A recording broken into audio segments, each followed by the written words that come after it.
Hello everyone, karibu sana. Welcome again to our show. It's Juja Sasa Hivi, here where we discuss issues affecting Juja politically, development-wise. With me today I have two people who are going to help me discuss Juja. I have Wanjohi Mwangi and Kevin Mwangi. They're going to introduce themselves. My name is Nyawera Mwangi. Karibu sana to the show. I'll start with you, Wanjohi.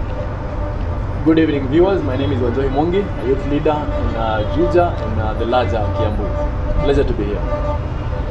Hi, good evening followers. My name is Kevin Kalaja Mwangi, Jubilee incoming MP, Juja constituency. Okay. Thank you so much for having us. Our focus today, we are going to focus on the just concluded nominations. Concluded party nominations. We had the UDA nominations last week. We have also had some consensus talks have been happening for Jubilee. So with me here, I want to start with Kevin, who was an aspirant for Jubilee. Tell us what you think. What is your take about the just completed nomination, both for UDA and the consensus talks for Jubilee? Okay, thank you for that question. And right now, the mood of the country is just politics, and we have nearly concluded the party nominations, and there were two popular parties, and they are still there. Two popular parties in Kenya: the Jubilee Party and the UDA. The UDA Party is under the Kenya Kwanza Coalition. The Jubilee Party is under the Azimio Coalition. And though there is the Wiper and the rest and the ODM, and they have also been doing their nominations nationally, and basing our arguments in Kiambu County, we have had very active nominations on the UDA. We have had them in the ward level, in the constituency level, and there are people who have gone home. There are people who have entirely solemnly and sacrificed their efforts, and they are coming back as independent candidates. And we have Jubilee Party that never conducted direct nominations, and we went for interviews, and we are still waiting. The interview process is not over, and it's still ongoing. Can just be that brief and just keep it as an introduction of the ongoing nominations. Okay, Wanjohi, your take on the just concluded nominations, both on UDA, Jubilee, if you have to touch on ODM as well. First is to laud how far we have come as a democratic nation. Democracy, being a beautiful thing as it is, has grown over the years, and it's a good thing to see parties organizing their own affair, that is party primaries, without the help of the IEPC. It's a good thing to see we have strong parties that are coming out to conduct such primaries that are kind of a replica to what will happen in August. However, some of these processes have been marred by challenges, whereby some aspirants have felt that they have gotten a raw deal, they have been rigged out, but still on the same, we have a mechanism by the same parties that have said that are exercising what you call democracy in different ways, whereby, for example, UDA decided to go to the ballot where all the candidates were subjected to the ballot, but a few were also given direct nomination. However, Jubilee decided to exercise democracy differently. People were called to the table. They decided to go the route of consensus, whereby people agree and leave a seat for the person who they feel is best suited to take, or rather to take the seat. However, we have a few aggrieved individuals who feel that in as much as we say democracy is beautiful, it has also its disadvantages. And one of its disadvantages is where you feel, for example, the dispute resolutions that are going on that affected the aggrieved parties. We have still individuals who feel that these very individuals who are sitting in these resolution committees have individuals they favor. So in as much as we are talking about dispute resolutions ongoing after the aftermath of the primaries, we have also people who will go home feeling that they didn't get justice.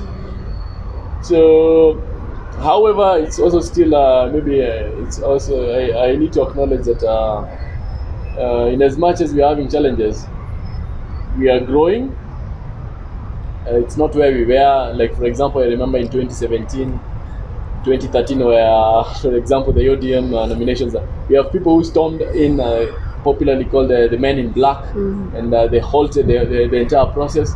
This time round, the nominations were generally a bit calm, and we have very few victims to that effect. Yeah. So that's awesome to hear. Let's talk about justice. Assume now you take your case to the tribunal. They're calling them tribunal. And your case is not heard. What is the next step for that person who doesn't get justice that they're hoping to get? What is the next step for? You lost. The tribunal has confirmed it's true you lost. What is the next step for the person who didn't get it? Well, you can after the tribunal, you can still you can opt for one to either advise an independent candidate, because as the law stands today, you cannot hope to another party. You can also still go to the courts, because tribunal, in as much as it's a form of a court under the setting of a party, we can also seek redress in a court of law. However, we have stringent election acts whereby the deadlines are too close, whereby, for example, as we speak today, the ORPP is expecting all the candidates who are endorsed by the party to have their names registered by the ORPP by the 22nd. So as we speak today, we have only 2 days to that deadline. So anyone seeking redress in a court of law might not get justice as we speak today. Okay. Let's talk of whatever Jubilee has decided to do.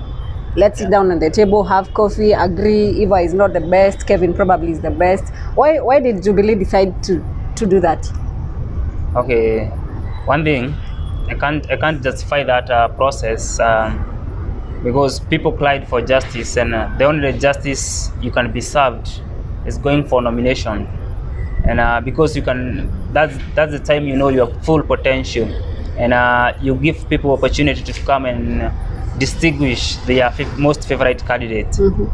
So I myself, I don't show that step of going for interview, but it also sounds good, so long as they follow the right procedures.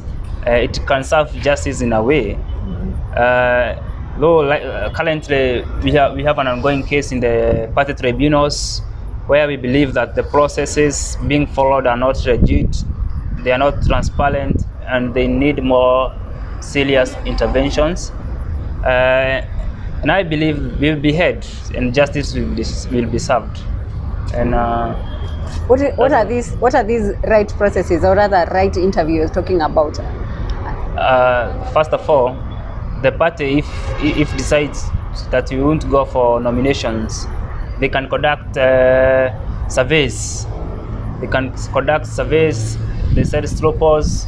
They can meet people in the markets, in the stages, in the matatus, in their livelihoods, in all places.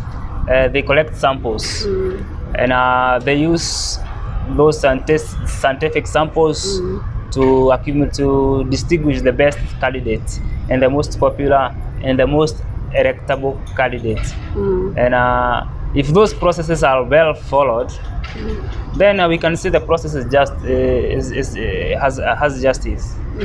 So we are still questioning the procedures that were followed by the Jubilee Party, and the candidates that they are giving us as the best, we don't have trust upon them, and we know they can't deliver Juja today. So we still need serious interventions, and there is a case ongoing, and I don't want to talk so much about a case that is ongoing in court. So you can just wait.